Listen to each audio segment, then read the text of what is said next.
Bonjour et bienvenue sur ma chaîne YouTube. Alors aujourd'hui j'ai cherché un lave-vaisselle de marque Brandt et en fait on va appeler la personne Mère Noël parce que quand je suis arrivé c'était on aurait cru que c'était la maison du Père Noël tellement que c'était bien décoré. Donc ça c'était juste une petite parenthèse. Donc ce lave-vaisselle en fait elle me disait que l'eau elle sortait pas correctement et qu'il y avait un bruit bizarre, donc j'ai fait les essais. Effectivement, la pompe, j'ai l'impression qu'elle marche, mais je crois qu'elle est obsturée avec de la saleté. Donc là, on va ouvrir le lave-vaisselle. Donc effectivement, moi je trouve que le lave-vaisselle en lui-même, il y a beaucoup de dépôts. Donc si on a des dépôts à l'intérieur, forcément, à l'intérieur de là où on met la vaisselle, forcément dans les pompes, les tuyaux, ça doit être pareil. Donc ce lave-vaisselle il est facile à démonter. On a juste une paroi sur le côté, une paroi de l'autre côté. Et je vais démonter ça, je vais démonter ceci et on va voir. Alors vous constaterez que ben, j'ai une veste, hein, et on est le 28 décembre, ça caille, j'ai pas de chauffage dans mon atelier. Et bien sûr, voilà, on est à l'approche de l'année 2025. Et donc voilà, donc ça c'était pour vous dire la situation où on en est. Donc là, pour enlever le panneau, en fait, il n'y a que deux vis à l'arrière. Après, on ouvre la porte du lave-vaisselle. On a deux vis ici, on a une vis ici, et le panneau il sort. Donc voilà, le panneau il est simple. Voilà, c'est juste, voilà, on a juste à le sortir comme ça. Au-dessus, il n'y en a pas parce que c'est un lave-vaisselle qui est encastrable. Donc la facilité d'enlever la carcasse, elle est simple. Et mon diagnostic, il est déjà juste dès le départ. Quand j'ai vu l'intérieur du lave-vaisselle, forcément, comme je vous ai dit, là, c'est bouché. Et là, je crois que j'ai jamais vu autant de saleté dans cette pièce-là qui distribue en fait euh, le produit de rinçage et ainsi de suite, hein. Donc là, c'est pas bon. Donc ça, déjà, c'est déjà le premier critère de la panne. Donc je vous expliquais que en fait, des fois, il n'y a pas des pannes. Tout de suite, on dit c'est la pompe, machin. Non, pas forcément. La pompe, à mon avis, je l'ai entendu tourner. Donc, à mon avis, elle tourne. Après, il y a plusieurs électrovannes, ainsi de suite, qu'on va vérifier. Mais en priorité, en fait, c'est un nettoyage. Donc, voilà. On fera un résumé à la fin de cette vidéo. Et je vous dirai encore une fois ce qu'on peut faire pour entretenir votre machine. Alors voilà. Rappelez-vous à la première vidéo, c'était la toute première vidéo de ma chaîne YouTube. Et oui, c'était aussi à lave-vaisselle. Et effectivement, il était sale. Mais celui-là, il est puissant, hein. Donc voilà. On va ouvrir l'autre côté. Alors là, pareil, j'ai aussi enlevé les vis, hein, sur les côtés. C'est la même chose que de l'autre côté. Par contre, je vous rappelle, si vous avez une boîte comme ça avec des petits casiers, c'est intéressant parce qu'en fait, là, je mets toutes les vis, par exemple, de la carcasse. Après, je vais mettre les vis au fur et à mesure que je démonte, ainsi de suite. Et au remontage, en fait, je fais le sens inverse. Donc, je ne peux pas me tromper de vis. Et ça, c'est très intéressant de le faire si vous n'avez pas l'habitude de démonter ce genre d'appareil. Donc, voilà. Donc là, j'ai mis les vis. Et maintenant, je vais enlever le panneau en même temps que... Comme ça, vous pouvez voir. Donc, voilà. Donc là, effectivement, il y a la paroi de devant qui vient avec. Non, de derrière, pardon. Voilà.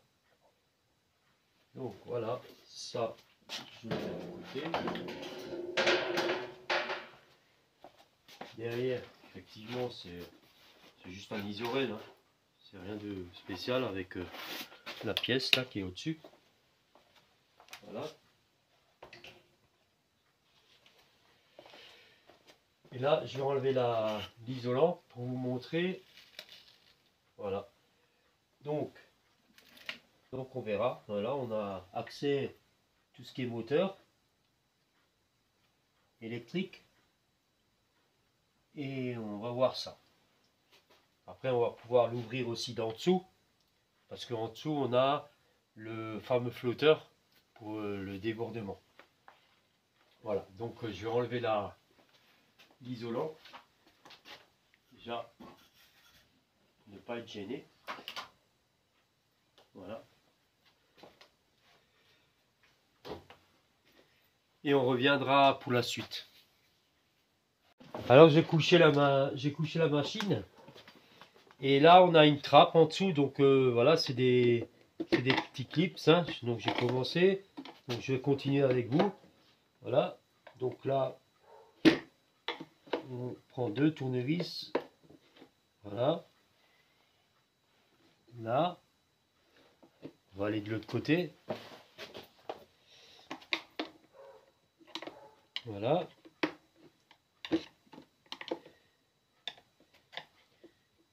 C'est juste des petits clips. Hein. Voilà. Là, derrière, on ne le voit pas tout de suite, mais il y a les cosses de branchement pour le flotteur de débordement. Voilà. Donc voilà. Donc ça c'est, on est vraiment dans l'endroit où il y a tout le système. Voilà, on est le 3 janvier 2025. Je vous souhaite encore une fois bonne et heureuse année. Bah oui, j'ai laissé en pause les travaux là, parce que voilà, je me suis reposé quand même un petit peu. Donc je reprends la maintenance de ce lave-vaisselle. Donc là, je récapitule ici, on a une électrovanne pour l'entrée d'eau qui dit attention, je veux de l'eau, j'en veux pas. Après ici, on a la pompe de vidange. Donc voilà. Après, il y a d'autres trucs, d'autres éléments à contrôler. Mais en priorité, ce que je vais faire maintenant, c'est... Alors, je vais tourner un petit peu la caméra, si on voit... En fait, non, même pas. En fait, je vais débrancher ici pour pouvoir sortir cette fameuse pièce pour déjà la nettoyer. Donc voilà, je me suis remis au chaud, hein, parce que voilà, il fait toujours aussi froid. Donc voilà, j'ai démonté la pièce, le répartiteur en fait de l'eau et des produits. Et donc là, on peut constater effectivement maintenant qu'il est bien démonté, on peut vraiment constater qu'il est vraiment très sale. Il est vraiment très bouché, c'est impressionnant. Donc voilà. Pour info, j'ai exactement la même pièce. C'est bien de garder des fois des pièces. Hein, c'était d'un autre lave-vaisselle qui était vraiment irréparable. Hein. Il y avait le programmateur qui était foutu. Et donc, j'ai gardé quelques pièces. Et là, on se retrouve avec exactement la même pièce. Hein. C'est assez standard hein, en général. Hein. Voilà. Donc voilà. Je vais pas mettre celle-là parce ça serait simple, elle est propre et tout, machin. Je vais la garder en cas où j'aurai des réparations futures. Je vais nettoyer celle-ci d'origine. Et voilà, donc on va retrouver cette pièce vraiment très propre. Voilà, je suis dans ma cuisine. Et là, j'ai bien mis la pièce dans mon évier. Donc là, j'ai pris un petit tourillon. Hein, voilà. Et donc, je vais vous montrer, je vais encore agrandir je vais faire un zoom, voilà. Et là, vous allez bien voir, là, c'est que avec de l'eau. Vous allez voir la saleté. Donc là, je vais aller vraiment, voilà. J'essaye de régler la caméra, elle peut pas. Alors, voilà, là. Et vous allez voir, avec simplement de l'eau chaude et le tourillon, regardez bien, je sais pas si on arrive bien à voir. Regardez la saleté. Vous voyez? Là, on le voit qui passe ici. Alors, je ne sais pas si on le voit. Si. Voilà, si. On le voit bien. Regardez bien la saleté, comment elle sort. C'est impressionnant. Donc, comment vous voulez que l'eau, elle passe là-dedans? Il n'y a pas de pression normalement là-dedans. Et là, je vais y arriver, bien sûr, à nettoyer. Vous voyez l'eau, comment elle devient sale? C'est impressionnant. Donc je vais pas faire je vais pas faire la vidéo sur tout le film du nettoyage. Mais c'est pour vous montrer que voilà. Vous voyez mon tourillon comment il est sale? C'est impressionnant. Donc là, effectivement, c'est la panne sûre, elle vient de là, déjà. Et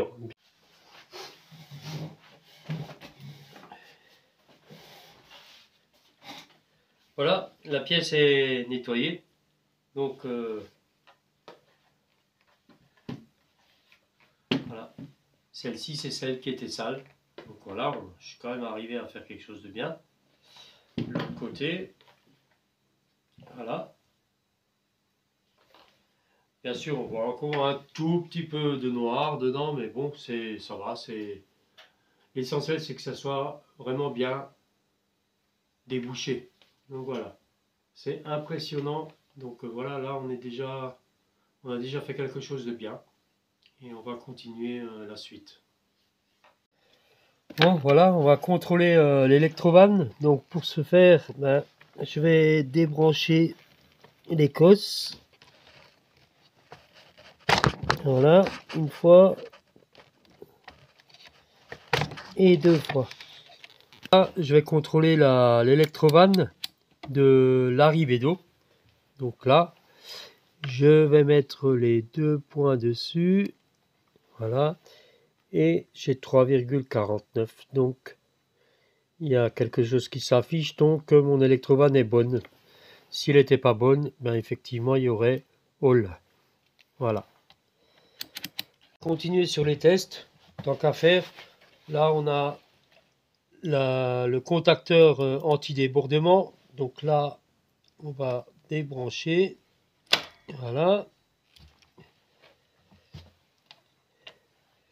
Là, j'ai pris les pinces. Ça va être plus facile pour maintenir, pour faire les tests. Voilà. Donc là, je mets en position home. Voilà.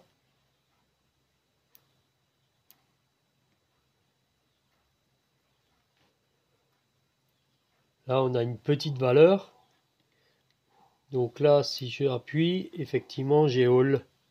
Donc ça coupe le jus s'il y a de l'eau qui descend avec le flotteur.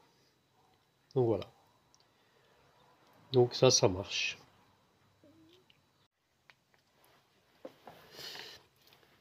Alors là, je vais démonter la pompe. En fait, on a juste un petit clip à l'arrière.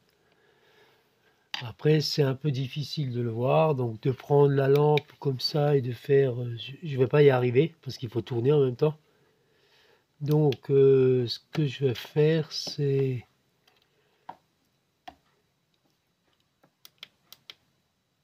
Je vais prendre mon fameux gant, là. Voilà. Et là, effectivement, je vois bien. Donc, j'appuie et je tourne.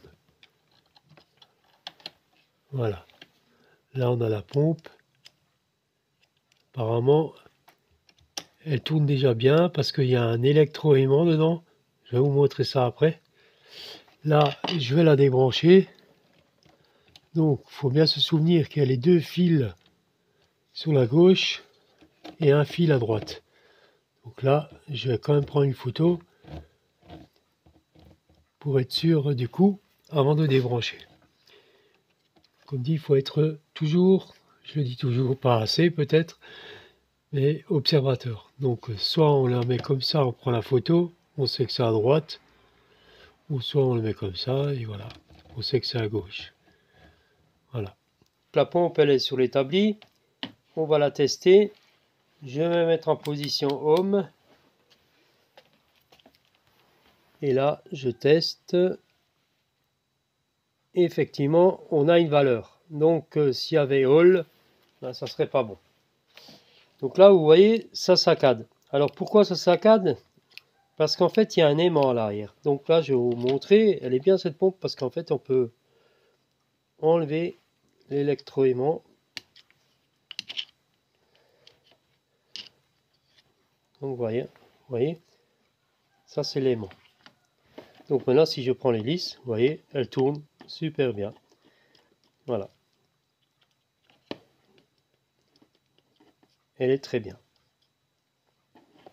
Vous voyez, ça c'est vraiment le gros aimant. Donc c'est la première fois que je vois une pompe comme ça là, mais elle est bien. Voilà, ça explique vraiment la situation. Donc voilà, quand ça fait ça, ben, ne croyez pas que l'hélice ne tourne pas, c'est parce qu'il y a un aimant derrière. Ça, je le disais déjà dans la première vidéo du premier lave-vaisselle que j'avais fait. Alors, je me suis rendu compte d'une chose. Il est vrai que les vrais techniciens, quand ils enlèvent la pompe, ils regardent tout de suite là-dedans. Effectivement, on détecte qu'il y a quelque chose de pas bien là. On a un morceau de plastique. Alors, je ne sais pas d'où ça vient.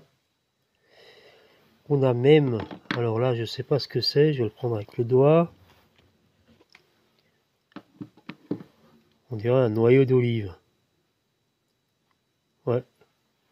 Un beau noyau d'olive qui a été bien nettoyé. Donc là, c'est déjà... Et le plastique était comme ça. Donc forcément, avec la pompe, l'eau, elle ne devait certainement pas sortir. Alors ce qui me semble important, c'est d'ouvrir ici parce que, comme je vous avais dit, il y a une hélice là-dedans. Donc là, c'est pareil. Il y a des petits clips. Donc là, j'ai enlevé la durite. Ça me semble pas très propre là-dedans. Donc il y a toujours un peu d'eau là-dedans. Donc je vais prendre ma petite seringue pour pas en foutre partout.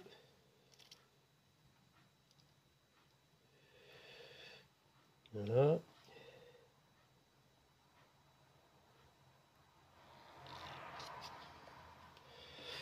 L'eau m'a pas l'air d'être très propre. Ça m'inquiète quand même. Voilà, je vais essayer de pomper le maximum d'eau. Je crois que là, il n'y en a plus.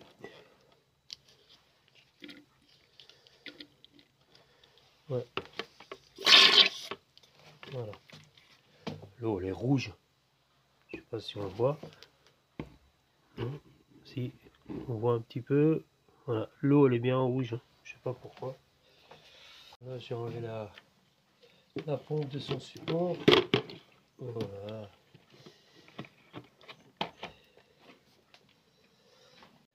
Voilà, j'ai mis... je l'ai mis à l'étau sans serrer, bien sûr. Hein, c'est juste pour... voilà, j'ai beaucoup plus de stabilité. Alors, il y a celui-là et celui-là. Voilà. En fait, il faut juste mettre une pression. C'est quand même incroyable ça. Il faudrait une troisième main. Ah, voilà. Vous avez vu?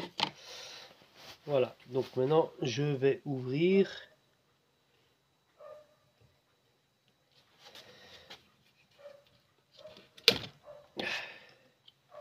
Bon, ben...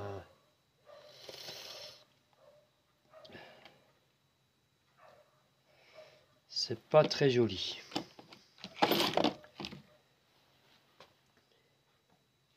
Voilà, on y est.